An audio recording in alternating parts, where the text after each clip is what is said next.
એક પુરુષ ભરતનાટ્યમ મતલબ શાસ્ત્રીય નૃત્ય કરે એવું હજી બી આપણે ત્યાં ઘણા લોકોને સ્વીકાર્ય નથી. ત્યારે હું તો વાત કરું છું આજથી 25-30 વર્ષ પહેલાંની.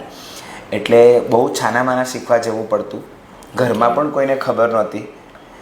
જ્યારે મારા મિત્રોને ખબર પડી કે હું પગમાં ઘૂંઘરું બાંધું છું, લિપસ્ટિક લગાડું છું, કાજલ લગાડું છું, તો એ લોકો એ વાતને ના સમજી શક્યા કે એ મારી જરૂરિયાત નથી. જે મારે સ્ટેજ પર પરફોર્મન્સ કરવાનું છે એ પરફોર્મન્સની જરૂરિયાત છે. નોર્મલ જીવનમાં, સાધારણ જીવનમાં હું કોઈપણ જાતની વસ્તુ લગાડતો નથી કે સિવાય કે ઈશ્વરના એક તિલકને સિવાય. પરંતુ એ લોકો એવું કહેતું કે જો ભાઈ તારે આ વસ્તુ તારે કરવી હોય ને તો તું આજ પછી અમારી સાથે બેસતો ઉઠતો નહીં, કારણ કે તારા લીધે અમારી ઇજ્જત દાવ પર લાગે છે ને અમને બી લોકો તારી જેવો સમજે છે.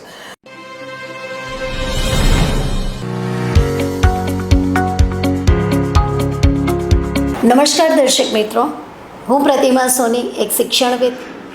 ગુરુદેવો ભવ સિરીઝની અંદર આપ સર્વેનું હાર્દિક સ્વાગત કરું છું. મિત્રો, આપને સૌને ખબર છે કે ગુરુદેવો ભવ સિરીઝની અંદર આપણે અત્યાર સુધીમાં શિક્ષણ ક્ષેત્રના વિવિધ ગુરુઓને મળી ચૂક્યા છીએ કે જેમણે શિક્ષણની અંદર ખૂબ જ સુંદર કાર્ય કરી અને વિદ્યાર્થીઓના જીવનને ઉજ્જવળ બનાવ્યું છે. પરંતુ શું ગુરુ ફક્ત શિક્ષણના જ હોઈ શકે? ના, તેવું નથી. ગુરુ માટે એવું કહેવાય છે કે જે આપણને અંધકારમાંથી ઉજાસ તરફ લઈ જાય છે, આપણને એક સાચી દિશા બતાવે છે, તે ખરેખર ગુરુ હોય છે. તે ગુરુ શિક્ષણના ગુરુ હોઈ શકે, કલા ક્ષેત્રના ગુરુ હોઈ શકે, સ્પોર્ટ્સના ગુરુ પણ હોઈ શકે. એવા વિવિધ પ્રકારની જે વસ્તુ શીખવાડનાર વ્યક્તિ છે તે ગુરુ હોઈ શકે છે. અને તેવા જ કલાગુરુ શ્રી જયમીનભાઈ કાનન આજે આપણા ખબર છે .comની અંદર ઉપસ્થિત છે. તો જયમીનભાઈ, હું આજે આપનું હાર્દિક સ્વાગત અને અભિવાદન કરું છું. જયમીનભાઈ ભરતનાટ્યમના કલાગુરુ છે. સુરત શહેરમાં ઘણા બધા બાળકોને તેમણે નૃત્યના પાઠ અત્યાર સુધી ભણાવ્યા છે. અને ખરેખર આનંદ આજે એ વાતનો છે કે આપણે આજે એવા વ્યક્તિને મળવા જઈ રહ્યા છીએ જેણે શિક્ષણ સિવાયની વસ્તુ શીખવી અને ગુરુપદ મેળવ્યો છે. તો એવા કલાગુરુનું ફરીથી હાર્દિક સ્વાગત અને અભિવાદન કરું છું. જયમીનભાઈનો પરિચય આપણે તેમના મોઢેથી જ સાંભળીશું. સૌથી પહેલાં તો પ્રતિમાબેન, જ્યારે ગુરુ સિરીઝની વાત થઈ રહી છે તો હું એટલું ચોક્કસ કહી કે આ એક પંક્તિ છે કે ગુરુ એસા કીજીએ, આપણે ગુરુ ગોવિંદ દોનો ખડે કાકો લાગુ પાય, બલિહારી ગુરુ આપકી ગોવિંદ દિયો બતાય. બટ હું આ પંક્તિને છે ને હંમેશા ઇનકમ્પ્લીટ માનતો હું. કારણ કે આ પંક્તિની અંદર બીજી 4 વાક્યો મેં પોતે લખ્યા છે ને મારા વિદ્યાર્થીઓને હું શીખવાડું છું કે ગુરુ એસા કીજીએ જૈસે પૂનમ કા ચંદ્ર, અરે વાહ, तेज करे पर तपे नहीं, उल्टो दिए आनंद. वाह वाह. और ऐसो आनंद जो मुझे घर में मिले तो मुझे मिले परमानंद, और जब मुझे मिले परमानंद तो मैं काहे जाऊँ वृंदावन. વાહ વાહ. સો બેઝિક ઇઝ લાઈક પહેલાંના જમાનામાં જે કહેવાતું ને કે ગુરુ પરંપરા, ગુરુ ગૃહસ્થાને રહો, ત્યાં રહીને શીખો. પરંતુ હવે આજના જે હાઈટેક જમાનો છે એમાં હવે આ વસ્તુ શક્ય નથી કે વિદ્યાર્થીઓ ગુરુને ત્યાં રહે અને જ્ઞાન મેળવે. એટલે હવે વિદ્યાર્થીઓ 1-1 કલાકના બેચ માટે આવે છે અને પોતાની જ્ઞાનને સંતોષે છે. છતાં બી એ પરંપરા હજી બી ચાલુ રહી છે કે એ લોકોને શીખવાની ધગસ છે. જયમીનભાઈ, આપની સર્જનશ્રી એકેડેમી ભરતનાટ્યમની ચાલી રહી છે, આપ તેના વિશે અમને થોડો બ્રીફમાં જણાવશો? સર્જનશ્રી એકેડેમી ઓફ ભરતનાટ્યમ છે ને, મેં તો સર્જન એટલે સૌથી પહેલાં તો શ્રી ગણેશનું સ્થાન મૂક્યું છે. અને પાછલા 28 વર્ષોથી હું ભરતનાટ્યમ શીખવાડી રહ્યો છું સર્જનશ્રીમાં. તો શરૂઆત 3 વિદ્યાર્થીઓ સાથે થઈ હતી. હા, અને ત્યારબાદ ધીરે ધીરે કરતાં અમે લોકો 5 શાખા સુધી પહોંચ્યા છીએ. વરાછા, કતારગામ, હનીપારક, સંસ્કાર ભારતી, અને હવે નેક્સ્ટ યરથી અમે લોકો ડિંડોલી જઈ રહ્યા છે. અરે વાહ. તો અત્યાર સુધી સર્જનશ્રીની અંદર કમસે કમ 3 લાખ જેટલા વિદ્યાર્થીઓએ ભરતનાટ્યમની ટ્રેનિંગ મેળવી છે પાછલા 28 વર્ષોમાં. 200થી વધારે વિદ્યાર્થીઓએ અરંગેત્રમની પદવી મેળવી છે, અરંગેત્રમ પૂર્ણ કરેલ છે, જે એક કઠિન સાધના છે. કારણ કે તજજ્ઞોની સમક્ષ ગુરુઓની પરવાનગીથી સંગીતકારો અને વાદ્યકારો સાથે સંગત કરીને 3 કલાક સતત લાઈવ પરફોર્મ કરવું, જેના માટે વિદ્યાર્થીઓ પાસે અમે લોકો ખૂબ જ પરિશ્રમ કરાવતા હોય. એવા 200થી વધારે વિદ્યાર્થીઓ અરંગેત્રમ કરેલ છે. 400થી વધારે વિદ્યાર્થીનીઓ વિશારદની પદવી, BA ઇન ડાન્સની પદવી અમારા સંસ્થા થકી મેળવી ચૂકી છે. 30થી વધારે વિદ્યાર્થીનીઓ માસ્ટર્સ ઇન ડાન્સ એટલે કે MA ઇન ભરતનાટ્યમની પદવી અમારા સંસ્થાના માર્ગદર્શનથી મેળવી ચૂકી છે.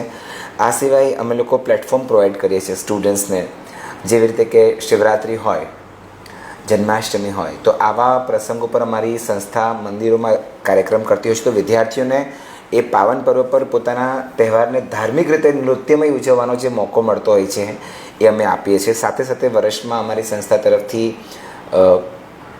અનેક કાર્યક્રમો થતા હોય છે. તે કે અમારો સંસ્થાનો વાર્ષિકોત્સવ થાય છે, ત્યારબાદ સર્જનોત્સવ કરીને એક અમારી નૃત્ય પરંપરા સિરીઝ છે, જેમાં અમેથી અન્ય કલાગુરુને બોલાવીએ છીએ અને એમની પાસે પરફોર્મ કરાવે છે, જેથી કરીને અમારા સ્ટુડન્ટ્સને, બીજા સ્ટુડન્ટ્સ લોકોને પણ બહારથી બોલાવીએ કે તમે આવો, આ પ્રકારનો કાર્યક્રમ થઈ રહ્યો છે, આ પ્રકારના ગુરુ આવી રહ્યા છે. તો એ લોકોને જોવાનો લાભો મળે અને વિદ્યાર્થીઓ અમને તો પરફોર્મ કરતા જોતા જ હોય, પરંતુ જ્યારે અન્ય વ્યક્તિઓને પરફોર્મ કરતા જ હોય તો એ લોકો વધારે મોટિવેટ થાય કે જો આ લોકો આવું પરફોર્મ કરે તો અમે કેમ નહીં. ખૂબ સરસ વાત કરી કે મંદિરની અંદર જઈ અને આપણે ભરતનાટ્યમને અને પોતાના નૃત્યને સાંકળવું એ ખરેખર ખૂબ સારી વાત છે. અને જયમીનભાઈ, આપે કહ્યું કે તમે 28 વર્ષથી જ્યારે ભરતનાટ્યમ ફિલ્ડ સાથે, નૃત્યની ફિલ્ડ સાથે સંકળાયેલા છો, ત્યારે સૌથી પહેલાં જાણવાની એવી ઈચ્છા થાય કે આપનો પોતાનો શૈક્ષણિક ક્ષેત્રનો અભ્યાસ શું રહ્યો અને તમે ભરતનાટ્યમ ફિલ્ડ તરફ કેવી રીતે તમારો ઝુકાવ બતાવ્યો? જ્યારે અમે લોકો ભણતા ને ત્યારે ટેલિવિઝન માત્ર બ્લેક એન્ડ વ્હાઇટ જ આવતા. કલર્સ ટીવી આવશે એવી કોઈને ગણતરી પણ નહોતી એમ. અને હજી બી યાદ છે પેલું ગોળ ચકરડાવાળો ફોન, જેમાં એક નંબર ફેરવો એટલે ફર્યા કરે, પછી વેઇટ થાય કરવી પડે કે હવે બીજો નંબર ડાયલ કરો છે. એ સમય હતો. એટલે એ વખતે છે ને દૂરદર્શન પર સિરિયલ આવતી હતી, એમાં હજી બી મને યાદ છે રંગોલી સિરિયલ, છાયા ગીત અને ભારત કે શાસ્ત્રીય નૃત્ય, આ 3 જ વધારે આવતા. બાકી નુક્કડ ને એવી તેવી એકાદ સિરિયલ આવતી. પરંતુ એ વખતનો સમય એવો હતો બેન, તમને યાદ હશે કે મોહલ્લામાં 50 ઘરની વચ્ચે એક ટીવી હોય ને તો એ 49 ઘરવાળા એ 50મા વ્યક્તિ સાથે બહુ સારો સંબંધ રાખશે, કારણ કે અમને ટીવી જોવા મળશે. તો અમે એ સમય થતો ને તમે બધા પહોંચી જતા ને ટીવી પર શાસ્ત્રીય નૃત્યની સિરીઝ આવતી. ત્યાર તો બહુ નાનો, એટલે એમ કહીએ ને કે સમજ પણ નહોતી પડતી કે આને શું કહેવાય, પણ જોવું ગમતું. ધેન એ વસ્તુનું આકર્ષણ થવા માંડ્યું, એટલે હું એ સિરિયલ રોજ જોતો. પછી એ દરમિયાન હેમા માલિનીની નુપુર સિરિયલ આવી અને પછી મારો ક્રેઝ એ તરફ ધીરે ધીરે વધતો ગયો અને પછી મેં પ્રોપરલી શીખવાની શરૂઆત કરી. કેટલા વર્ષની ઉંમરથી આપણે ભરતનાટ્યમ શીખવાની શરૂઆત કરી? એટ ધ એજ ઓફ 18, 18 વર્ષે. 18 વર્ષથી શરૂઆત કરી. કારણ કે બહુ અઘરું હતું. પહેલી વસ્તુ તો ફાઇનાન્શિયલ રીતે સેટ કરવું આ વસ્તુને, અને સેકન્ડ એક પુરુષ ભરતનાટ્યમ મતલબ શાસ્ત્રીય નૃત્ય કરે એવું હજી બી આપણે ત્યાં ઘણા લોકોને સ્વીકાર્ય નથી. ત્યારે હું તો વાત કરું છું આજથી 25-30 વર્ષ પહેલાંની. એટલે બહુ છાનામાના શીખવા જવું પડતું, ઘરમાં પણ કોઈને ખબર નહોતી. અને પછી ધીરે ધીરે લોકોને જ્યારે ખબર પડી, મારો ફોટો પેપરમાં છપાયો કોસ્ચ્યુમ, મેકઅપ ને ઓર્નામેન્ટ્સ ઘૂંઘરું સાથે, ત્યારે લોકોને ખબર પડી કે હું આ પ્રકારનું કંઈક કરું છું. ઓકે, એટલે 18 વર્ષની ઉંમરથી આપણે ભરતનાટ્યમ શીખવાની શરૂઆત કરી. તો આપણું ભરતનાટ્યમનો એન્ડ 7 વર્ષની તે એક આપણી યાત્રા હોય છે શીખવા માટેની. તો કેટલા વર્ષમાં આપણે પૂરા કરી શક્યા અને એમાં તમને કોઈ પણ પ્રકારની સ્ટ્રગલ આવી? જે બેસિક ટ્રેનિંગ છે બેન, એ બહુ સરળતાથી પતી ગઈ. પરંતુ મેં જે વસ્તુને ફેસ કરી એ ઘણું બધું નેગ્લેક્શન હતું. જ્યારે મારા મિત્રોને ખબર પડી કે હું પગમાં ઘૂંઘરું બાંધું છું, લિપસ્ટિક લગાડું છું, કાજલ લગાડું છું, તો એ લોકો એ વાતને ના સમજી શક્યા કે એ મારી જરૂરિયાત નથી. જે મારે સ્ટેજ પર પરફોર્મન્સ કરવાનું છે એ પરફોર્મન્સની જરૂરિયાત છે. નોર્મલ જીવનમાં, સાધારણ જીવનમાં હું કોઈપણ જાતની વસ્તુ લગાડતો નથી કે સિવાય કે ઈશ્વરના એક તિલકને સિવાય. પરંતુ એ લોકો એવું કહેતું કે જો ભાઈ તારે આ વસ્તુ તારે કરવી હોય ને તો તું આજ પછી અમારી સાથે બેસતો ઉઠતો નહીં, કારણ કે તારા લીધે અમારી ઇજ્જત દાવ પર લાગે છે ને અમને બી લોકો તારી જેવો સમજે છે. એટલે મને થોડું ખરાબ લાગ્યું. હું તારી જેવો સમજે છે એટલે એમ કે તું પુરુષમાં નહીં આવે, એમ કે તું આ બધું કાજલ લગાડે, લિપસ્ટિક લગાડે, ઘૂંઘરું લગાડે. અને એ મને સ્થળ બી યાદ છે, સુરત શહેરનું ક્વોલિટી રેસ્ટોરન્ટ. ત્યાં અમે લોકો બેસતા દર રવિવારે ને પછીથી એ લોકોએ મારી સાથે બેસવાનું છોડી દીધું અને અમુક વર્ષો પછી એ જ લોકો મારી સાથે ફરીથી બોલતા થયા અને બધું સારું થયું. બટ ઠીક છે, મિત્રતા છે એટલે એ લોકોએ પોતાનો નિખાલસ પ્રતિભાવ આપ્યો હતો અને મેં મારા ક્ષેત્રને પ્રસન્ન કર્યું અને આજે ઈશ્વરની કૃપાથી હું મારા ક્ષેત્રમાં કામ કરી રહ્યો છું. ખૂબ સાચી વાત છે કે દરેક વસ્તુની દરેક ક્ષેત્રની પોતપોતાની જે સ્પેશિયાલિટી હોય છે તે સ્પેશિયાલિટી પ્રમાણે આગળ વધવું જ પડતું હોય છે. અને જે જમીનભાઈએ કહ્યું તે વસ્તુ ખરેખર અત્યારે પણ એ સમાજમાં જોવામાં આવી રહી છે કે અમુક વસ્તુ તો સ્ત્રીઓએ જ કરવાની, અમુક વસ્તુ તો પુરુષોએ જ કરવાની. અત્યારે આપણે સ્ત્રી સમૂહવળીની વાત કરી રહ્યા છે તો સ્ત્રી જ્યારે પુરુષનું કામ કરી શકતી હોય અને અત્યારે આપણે પુરુષોને એવું કહી રહ્યા છે કે તમે સ્ત્રીઓને ઘરકામની અંદર મદદ કરો, તમે એમને હેલ્પ કરો, તો શું નૃત્ય એક પુરુષ ન કરી શકે? શા માટે ન કરી શકે? અને એમણે ખરેખર ખૂબ સાચી વાત કરી કે એ જે મેકઅપ કરવો અથવા એ કોસ્ચ્યુમ પહેરવા તે એક નૃત્યની જરૂરિયાત છે. અત્યારે આપણને કોઈ બોલિવૂડનો હીરો એ રીતે તૈયાર થઈને આવે તો આપણે બધા જ પૈસા ખર્ચીને તેને જોવા માટે જતા હોઈએ છીએ અને આપણે એનો આનંદ લઈએ છીએ. તો આપણી જ વચ્ચેનો જ્યારે કોઈ વ્યક્તિ એટલી ખૂબ જ હિંમત બતાવીને આવું કામ કરતા હોય ત્યારે મારી દ્રષ્ટિએ ચોક્કસપણે એને એપ્રિશિએશન મળવું જ જોઈએ. અને તેવું તમે કાબિલે તારીફ કામ કર્યું છે જમીનભાઈ, કારણ કે જ્યારે આવું સામે છાતીએ કંઈક કામ કરવાનું આવે ત્યારે ખૂબ જ હિંમત અને આત્મવિશ્વાસની જરૂર પડતી હોય છે. અને આવી હિંમત અને આત્મવિશ્વાસ ડગાવવાવાળા લોકો પણ આપણી આજુબાજુ હોય છે, જે તમે તમારા ઉદાહરણ દ્વારા કહ્યું. પરંતુ સાથે સાથે આનંદ પણ એ વાતનો છે કે તમારા મિત્રોએ પાછા તમારી પાસે આવી અને તમારી જે પ્રતિભા છે અને સફળતાને તે લોકોએ વધાવી લીધી, તો એ પણ એક ખૂબ આનંદની વાત છે. મિત્રો, ભરતનાટ્યમની ટ્રેનિંગ 7 વર્ષની ટ્રેનિંગ હોય છે. જયમીનભાઈએ જ્યારે એવું કીધું કે તેમણે 18 વર્ષની ઉંમરથી ભરતનાટ્યમ શીખવાની શરૂઆત કરી અને જ્યારે અત્યારના કલ્ચરમાં આપણે જોવા માટે જઈએ તો જે એકદમ ફાસ્ટ જમાનો છે, સમય ભાગી રહ્યો છે, તે સમય દરમિયાન બાળકોને ભણવાનો પણ એટલો લોડ હોય છે અને તેની સાથે એ લોકોએ કંઈક પોતાની સ્કિલ શીખવી હોય છે. તો એ સ્કિલ શીખવા માટે મારી દ્રષ્ટિએ કદાચ 4-5 વર્ષની ઉંમરથી જ બાળકો ભરતનાટ્યમ શીખવાની શરૂઆત કરતા હોય છે.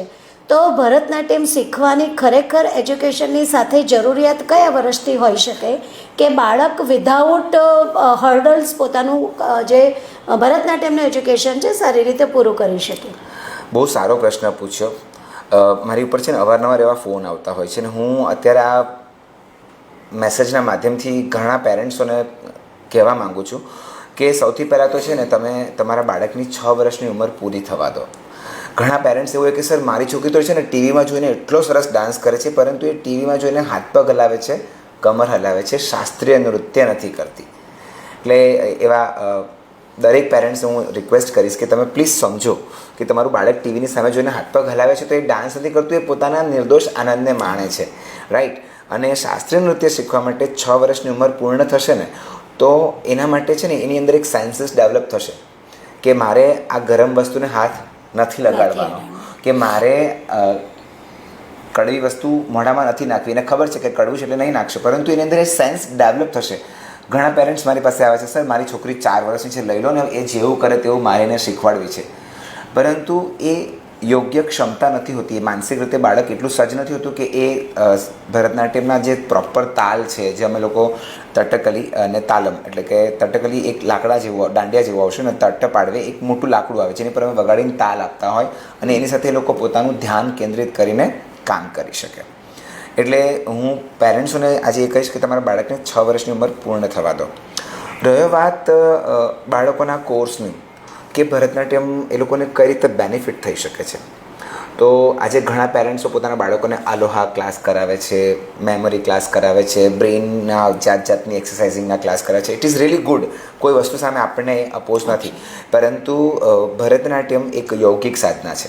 સૌથી પહેલું છે ને તમે એને ફોકસ કરશો ને તો સપોઝ કે અત્યારે એક સ્ટુડન્ટ મારી સામે ડાન્સ કરવા માટે આવી હોય તો હું એને જ કઈ રીતે શીખવાડીશ કે બેટા તમારે તમારો રાઈટ લેગ 2 વખત મારવાનો છે, પરંતુ તમારી રીતે નહીં, મારી જે સ્ટીક વાગશે એની સાથે. એટલે એની સૌથી પહેલાં શ્રવણ શક્તિ મજબૂત થશે. હા, એટલે એ મારી સ્ટીકને સાંભળશે, એ પ્રમાણે એના પગ મારશે, એટલે એનું માનસિક સંતુલન જળવાશે એ શ્રવણ શક્તિ સાથે.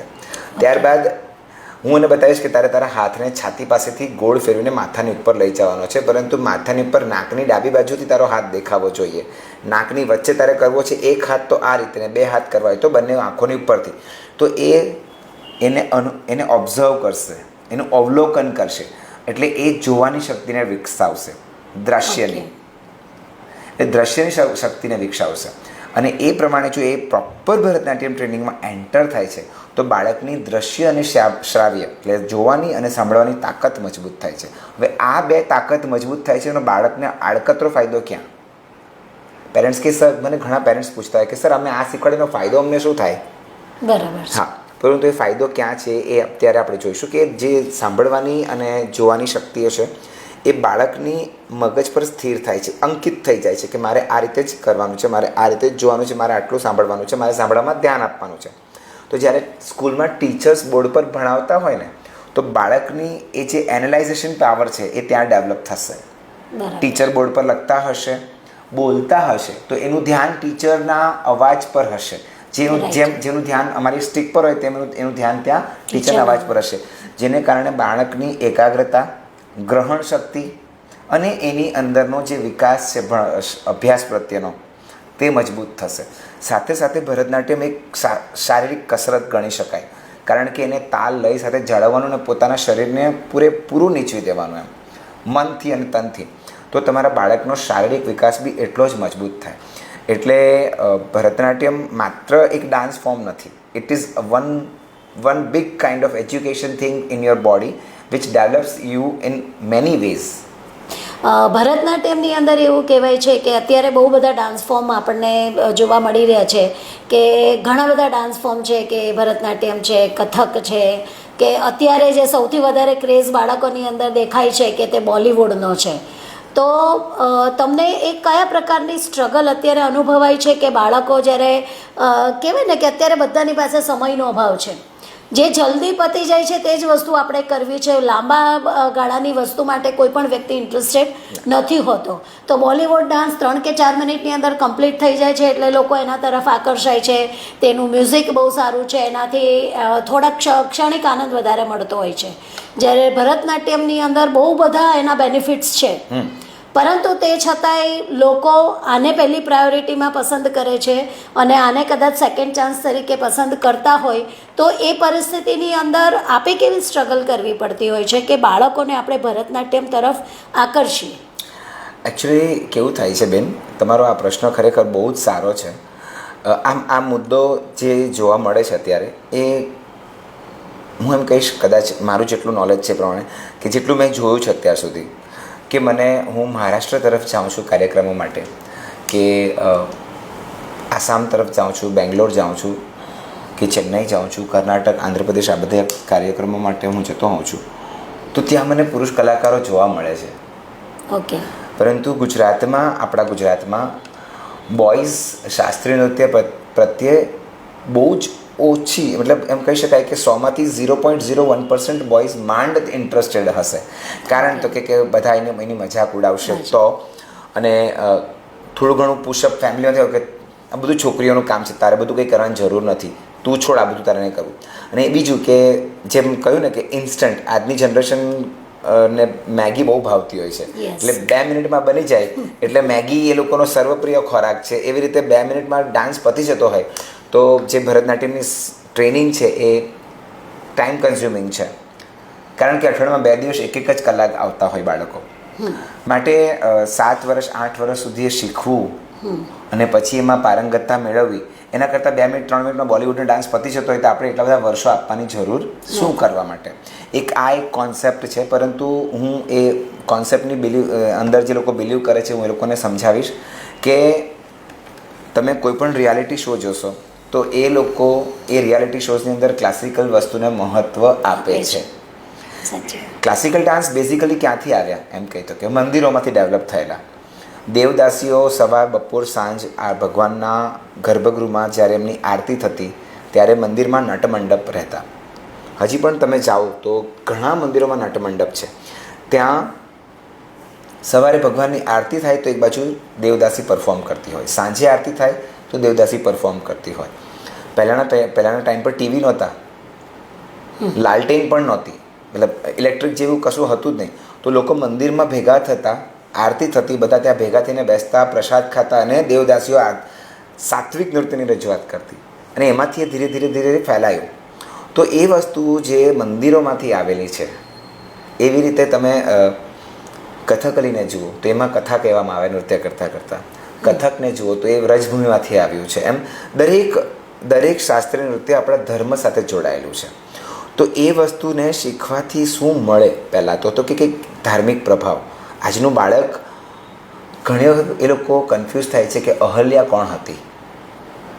બરાબર છે. હા, એ લોકોને માઇથોલોજીકલ કેરેક્ટર્સ વિશે ખબર જ નથી. જ્યારે શાસ્ત્રીય નૃત્યમાં આવશે એટલે એ લોકોને એ વસ્તુ સમજવા મળશે, શીખવા મળશે. અને આ બધી વસ્તુઓ ટાઈમ કન્ઝ્યુમિંગ છે. એટલે બચ્ચાઓને એમ થાય કે આ બધામાં જવું. એટલે બેઝિક કોન્સેપ્ટ એ છે કે તમે જો શાસ્ત્રીય નૃત્ય તરફ વળશો તો ફિઝિકલ, મેન્ટલ તો તમારું ડેવલપમેન્ટ છે જ, પરંતુ તમારું બાળક તમારા કલ્ચરને, તમારી હિસ્ટ્રીને જાણશે. કારણ કે નૃત્ય કરતાં કરતાં કથાઓની રજૂઆત આવશે. જ્યારે બોલિવૂડમાં શું છે કે જાત જાતની સ્ટાઇલ છે, એટલી બધી જાત જાતની સ્ટાઇલ છે, એ લોકો પણ બેઝિકલી બીટ તો ભરતનાટ્યમની જ ફોલો કરે છે. બરાબર છે. અને દરેક રિયાલિટી શોમાં શાસ્ત્રીય નૃત્યને આજે એપ્રિસિએશન આપવામાં આવે છે. કારણ કે બધા જ હિપહોપ કરે છે, બધા જ ચાચા બટાટા, બધી જાત જાતની સ્ટાઇલ કરે છે. પરંતુ શાસ્ત્રીય નૃત્યનું જે પકડ છે એ બધા પાસે નથી. અને છેલ્લે પછી ઘણા કલાકારો, ડાન્સ ટીચરો અમારી પાસે શીખવા આવતા હોય છે કે મારે એક શો છે, એમાં મારે થોડુંક આ રીતનું ક્લાસિકલ કરવું છે, પણ મારે બીટ નથી આવતી, મારો બેઝ નથી આવતો, મને થોડુંક શીખવાડો. તો બેઝિકલી હું આજે પેરેન્ટ્સોને એ જ કહીશ કે તમે વેસ્ટર્ન ડાન્સ ખરાબ વસ્તુ નથી, આનંદ આપવાળી વસ્તુ છે, બરાબર છે. પરંતુ જે મૂળ પાયો છે ભરતનાટ્યમ, શાસ્ત્રીય નૃત્ય, એ આપણી સંસ્કૃતિ છે, એ આપણા મંદિરમાંથી જોડાઈને આવેલું છે, આપણી ધરોહર છે. તો એની સાથે જોડાશો તો તમારું બાળક માત્ર જોશે ને તો બી શીખી જશે. કારણ કે એ શાસ્ત્રીય નૃત્યની શીખવાની જે પદ્ધતિ છે, જે ટેકનિક છે ને, એ એટલી સચોટ છે, એટલી ક્લિયર છે કે એને સમજાવવામાં આવે છે, ઓબ્ઝર્વેશન આપવામાં આવે છે કે આ રીતે મૂવમેન્ટ થાય, આ રીતે મૂવમેન્ટ કરવાની. તો મારું બાળક જ્યારે એ વસ્તુને જોશે એટલે ઓટોમેટિકલી એ શીખી જશે. પછી એને એ વસ્તુ આગળ જવા માટે જરૂર નહીં પડશે કે હા મારે હવે આને શીખવું છે. એની અંદર એ પાવર ડેવલપ થઈ જશે.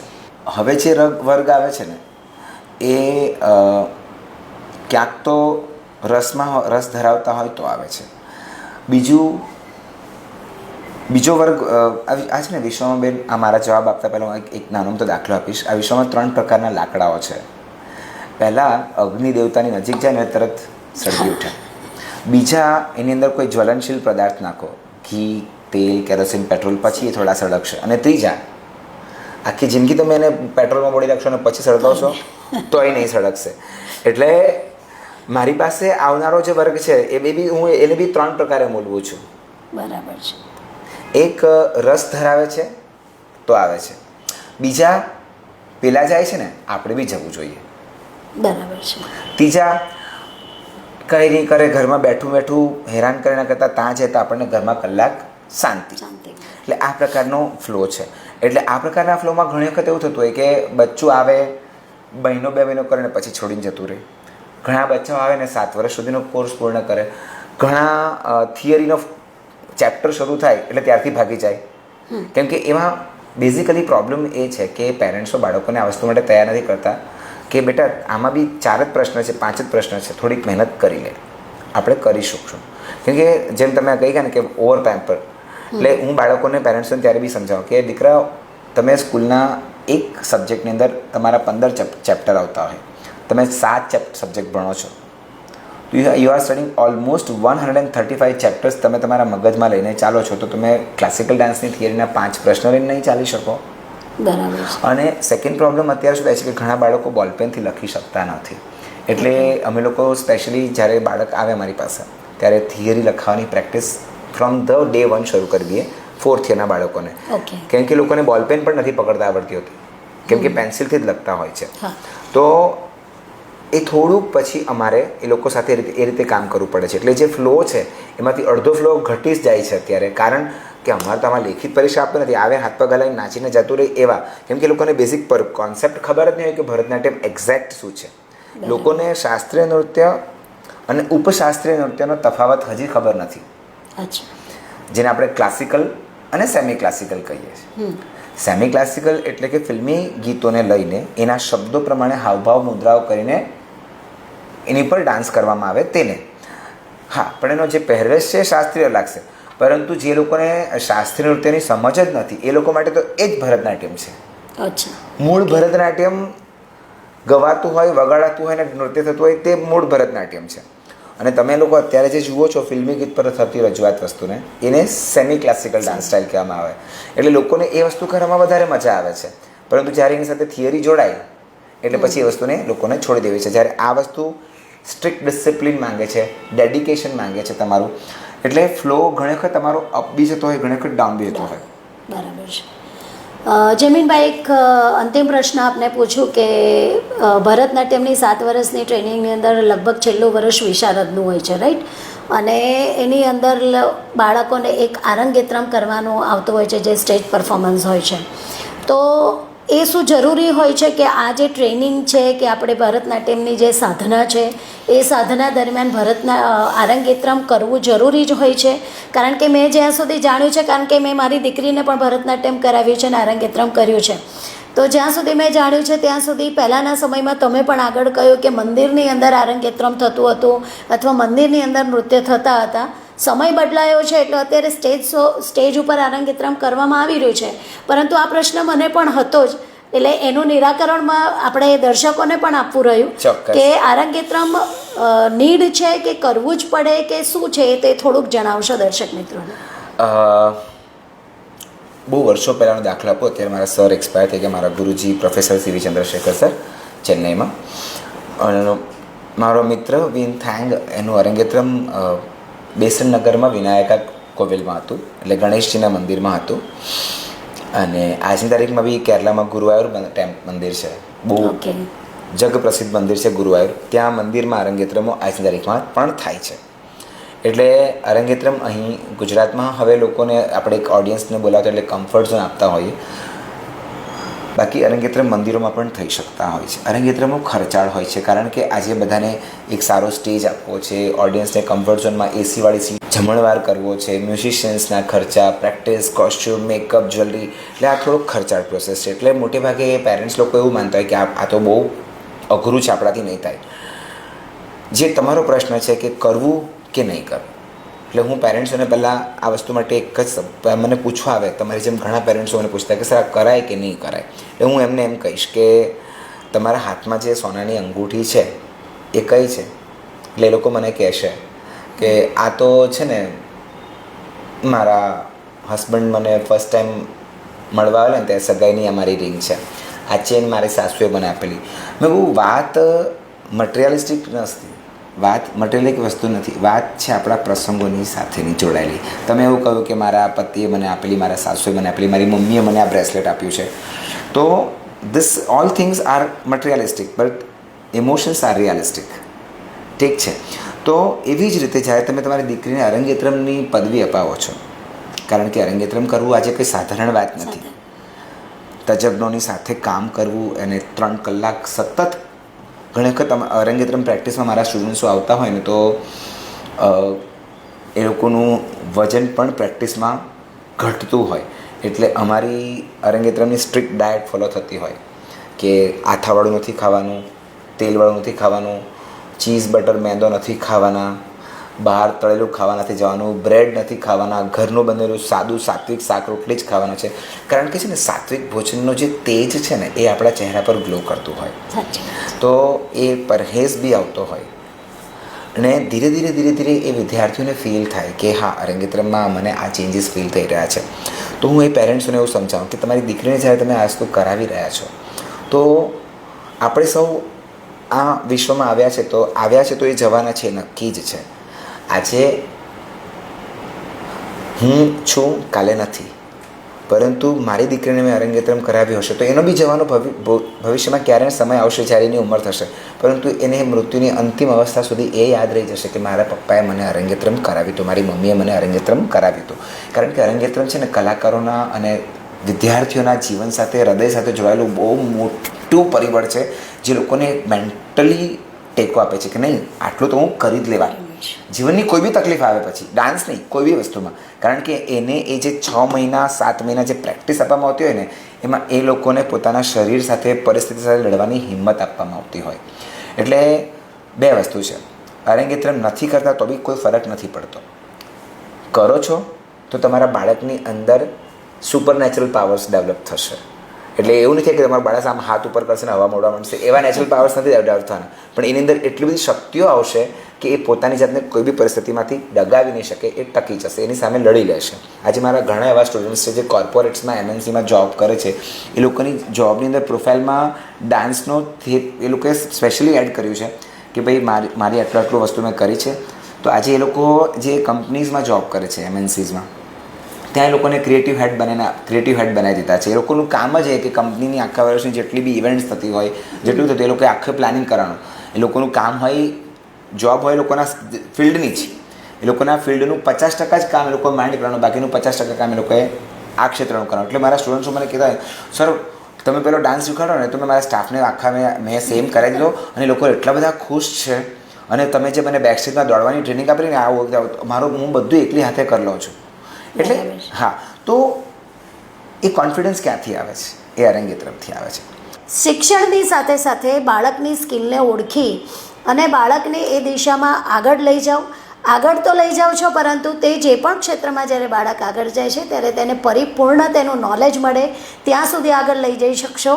તો ચોક્કસપણે જેમ જયમીનભાઈ અત્યારે સુરત શહેરની અંદર ખૂબ સુંદર નામ કરી રહ્યા છે, તે રીતે આપણા બાળકો પણ નામ કરશે અને આગળ વધશે. તો ખબર છે .comના માધ્યમથી જયમીનભાઈ, હું આપનો ખૂબ ખૂબ આભાર પ્રગટ કરું છું કે આપે અહીંયા અમને સમય આપ્યો અને આપના વિચારો, જે ભરતનાટ્યમ વિશેની ઘણી બધી એવી વાતો હતી કે જેનાથી અમે અજાણ હતા અથવા અમારું નોલેજ અડધું હતું, તે તમે અત્યારે પરિપૂર્ણ કર્યું. તો દર્શક મિત્રો, ફરીથી આપ સર્વેનો તેમજ જયમીનભાઈનો આભાર પ્રગટ કરું છું. Thank you so much.